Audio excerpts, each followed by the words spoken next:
السلام عليكم اخوتي، لاباس عليكم؟ بخير؟ مزيانين؟ كنتمنى تكونوا مزيانين، تكونوا في احسن الاحوال. وكنتمنى نكون جيت طليت عليكم شي ساعات الخير. جيت نشارك معكم فيديو كما كتعرفوني دائما كنشارك معكم الفيديوهات ديالي اللي هما ساهلين واقتصاديين وفي متناول الجميع. اخوتي بالنسبه باقل من كيلو ديال السميده غادي نحضروا كوتي ساهل بدون ياغورت بدون تعقيدات، كيجي رائع الصراحه. كما قلت لكم باقل من كيلو ديال السميده، وغادي نحسبوا السميده وتشوفوا شحال غادي نحتاجو ديال السميده في هذا الكوتي. وكوتي متنوع صراحه. غادي نعملوا بسبوسه كما كتشوفوا اخوتي، هذه البسبوسه ديالي.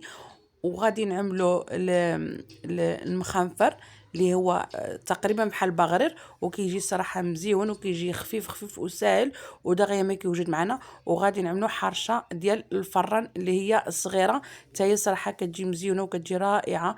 كنتمنى انا الاعجاب ديالكم، واي واحد شاف الفيديو ديالي ما ينسانيش من الدعم واللايك واشتراك في القناه ديالي باش يوصلكم الجديد ديالي اخوتي. وشكرا اي واحد كيعمل لي لايك، شكرا من كل قلبي. وهذه هي البسبوسه وهذه الحرشه اخوتي. وخليكم مع الفيديو ومع المقادير وما تمشيو فين. تبارك الله والله العظيم، الا صراحه كيلو ديال اقل من كيلو ديال السميده، وانا قلت لكم غادي نحسبها معكم بالعبر وتشوفوا شحال دات لي ديال السميده. هذا الكوتي متنوع وكيجي مزيون وفي متناول الجميع. وخليكم على الفيديو وما تمشيو فين. بالنسبه اول حاجه غادي نبداو بالمخنفر. هنا عملت زلافه ديال عفوا زلافه ديال السميده اللي كنعملوا بها الحرشه، وزلافه ديال الفرص، واحد البيضه، الخميره معلقه ماشي كبيره ماشي معمره بزاف بالخميره ديال الخبز، والملحه، وواحد جوج معالق ديال الزيت البلديه. وغادي نطحن بهذا الخلاط كهربائي. ولا ما بغيتوش مثلا نعملوه في الخلاط الكهربائي اللي عنده الكاس، يمكن لك. انا بغيت نستعمل هذا النوبه، هذا اعتمدت نستعمل هذا الصراحه، ما كنستعملوش بزاف، اعتمدت اني نستعملو. وغادي نطحن هذا الخليط ديالنا كما كتشوفوا مزيان مزيان حتى ما يبقاوش نهائيا ديك الكويرات ديال الطحين او السميده. نتوما كتعرفوا السميده كتبغي تطحن لانها شويه ماشي بحال الطحين فينو، ولا بد ما تطحنوها في الخلاط الكهربائي. المهم تطحنوها بالضوء وصافي. وهنا كما قلت لكم اخوتي عملت واحد بيضه، جوج معالق ديال الزيت البلديه او الزيت الروميه اللي بغيتو، والملح. انا ما كنعملش السكر كما قلت لكم، دائما انا ما كنعملش السكر. والخميره ديال الخبز مغروفه، ما تكونش عامره بالخميره ديال الخبز. وجوج لايف ديال الماء. كما عملنا زلافه ديال الفرص وزلافه ديال السميده، عملنا كذلك جوج لايف ديال الماء، نفس الزلافه عبرت بها. وهنا من بعد ما خلطته مزيان غطيته بالسلوفان وخليته على جنب. وهنا رجعت نحضر معكم الحرشه الصغيره. بالنسبه للحرشه الصغيره عملت 3 ديال الكيسان ديال السميده. كما قلت لكم عملنا زلافه تما هي كتسمى 4 كيلو، وهنا عندي 3 زلايف يعني 4 كيلو، 4 كيلو 4 كيلو نص كيلو 6 كيلو 650 ديال الغرام. هنايا عندنا 650 ديال الغرام ديال السميده خوتي. وطلعوا الحساب نتوما يمكن ربما. المهم كما كتشوفوني عملت السميده. كنعمل نص ماشي نص، 4 كاس ديال السكر. صراحه ما عملتش السكر بزاف، واحد الحامضه محكوكه. الا ما كانتش عندكم عملوا سكر فانيلا اللي عندكم متوفر تعملوا به. واحد الخنيشه ديال من وزن 8 غرام ديال الخميره ديال الحلوى. وهنا نص كاس ديال الزيت. المهم الزيت بالنسبه للزيت على حسب اللي غادي نحتاج، على حسب الكميه اللي بغيتو نتوما تعملوا ديال الحرشه. المهم تبارك الله كيخرج لنا الكوتي مزيون الصراحه.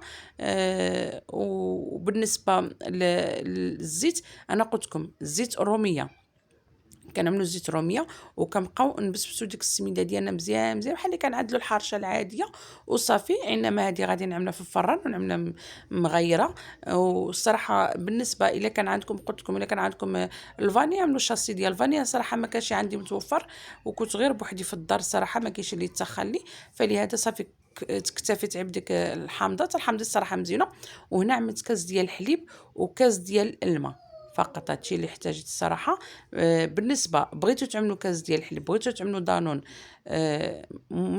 منسم بالفانيلا ولا البنان، حتى داك الصراحه كيجي مزيون. الا كان عندكم عملوه، الا كان متوفر ما كانش متوفر عملوا غير كاس ديال الحليب وكاس ديال الماء، وكتجي صراحه رائعه وكتجي لذيذه بزاف. المهم حاولوا بما امكن ما تقصحوش العجينه، خلوها تكون خفيفه وحشويه. المهم العجينه كما كتشوفوا كنجمعوها غير بالاصابع ديال يدانا، لان كما كتعرفوا السميده ما كتبغيش تعجن، حاولوا نجمعوا الاصابع ديال الدانه، وغادي نغطيها حتى هي بالسلوفان ونخليها. وهنا غادي نحضر معكم البسبوسه. المهم بالنسبه انا الفيديو كنحاول ما امكن نسرعه باش ما يجيش الفيديو طويل. المهم هنا عندي تعاو كذلك حامضه، عاو كيما قلت لكم ما عنديش الفانيلا، عملت واحد الحامضه مكموله حكيته، كاس ديال السكر ناقص واحد شويه. صراحه جات هاد البسبوسه شويه ناقص السكر، ولكن معليش لان باقا نعمل السيروم وباقا عندها هنا بالكونفيتور، فلهذا ما بغيتش الصراحه نعمل السكر بزاف. المهم احنا اصلا تعودنا الصراحه على الحاجات تكون مسوسه ما تكونش حلوه. كما كتشوفوا خوتي قلت لكم حامضه، كاس ديال السكر، كاس ديال الزيت، 3 ديال البيضات، وكاس ديال الحليب. صافي ما كنعمل لا دانون لا حتى شي حاجه الصراحه فيها.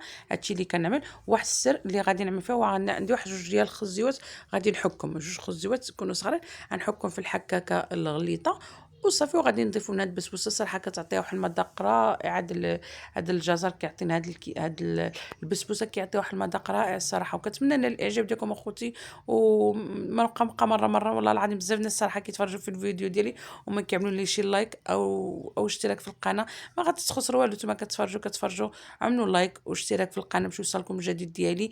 انا الصراحه دائما الفيديو ديالي انا كنعمل لكم فيديوهات اليوم ساهلين واقتصاديين وفي متناول الجميع. المهم انا اعتمدت نخدم بهذا الخلاط كهربائي، به طحنت ديك البيض والسكر وعفوا وعملت واحد التقمصه ديال الملحه نسيت ما قلت لكمش ما ذكرتهاش. وهنا غادي نزيد ديك كاس ديال الزيت، عاود غنطحن واحد شويه غير شويه ماشي بزاف، حتى يتخلط لي الزيت مع العناصر كامله. وكنخلطوا بهذا الخلاط لاول مره صراحه نستعمل البسبوسه بهذا الخلاط هذا. قلت نجربوا واش غادي تصدق. الا صدقت زعما حتى هي غنبقى نخلطوا مو خلط يا هذا يا اخر كما كان ماشي مشكل. من بعد غنحيد ديك الطراب غادي نحيدو. وهنا غادي نزيد كاس ديال الحليب.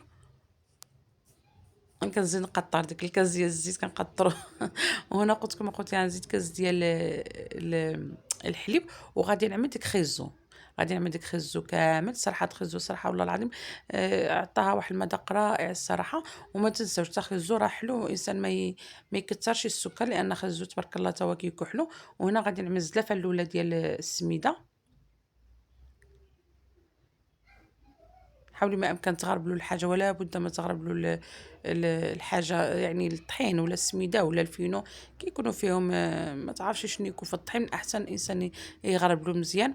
غادي نزيد السميده، عاود الا احتاجيت غادي نزيد، الا بان لي الخليط باقي خصو غادي نزيد السميده. وهنا عندي 2 شاصيات ديال الخميره ديال الحلوى باش تشقق معنا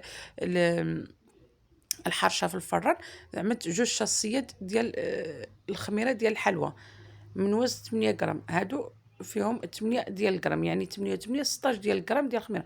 وكنزيد هنا كنزيد شويه بشويه باش ما نتقلش الخليط ديال البسبوسه، لان ما تنساوش اننا عملت فيه خزو. المهم هاد الفتره اذا كان عندكم مثلا كركاع ولا شي حاجه ممكن لكم تعملوا كركاع ولا كيجي تا هو الصراحه مزيون. المهم انا ما عنديش صافي.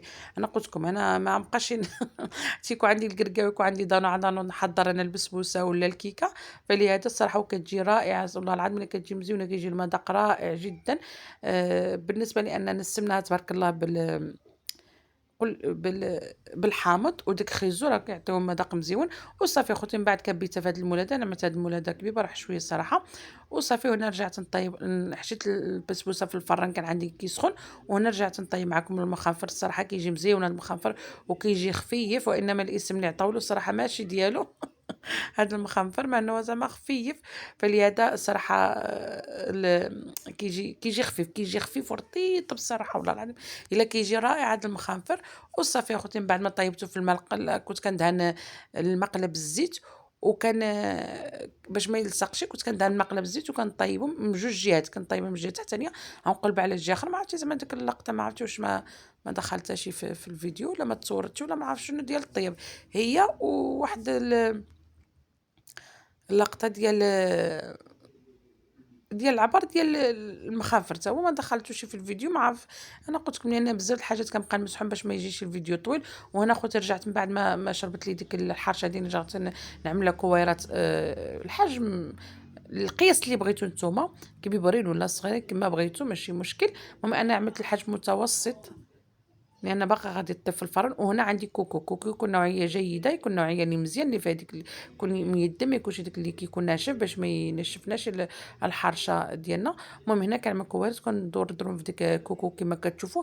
ما كانش عندكم كوكو يمكن لكم تستعملوا غير السميده وصافي اخوتي، وتعملوها تمايا وتبقاو تحطوها في اللاطه. انا عندي ديك اللاطه مفرش فيها هكا غير سوفيريزي ديال الفران باش ما تلصقش.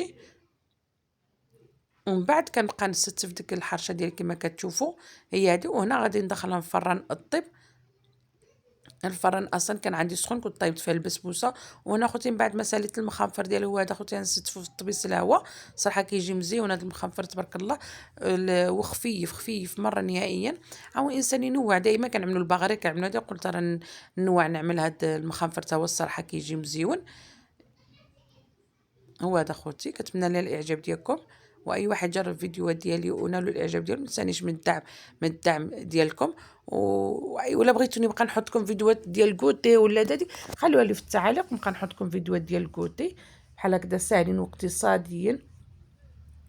حنا كنعرفوا الامهات صراحه كتحرنا في هاد الكوتي الصراحه. كان يوم فكروني اخمموا صراحه ما تجبرش احسن من هذا الكوتي هذا الصراحه كيجي ساهل واقتصادي ومزيون وفي متناول الجميع. المهم كنتمنى خوتينا الاعجاب ديالكم.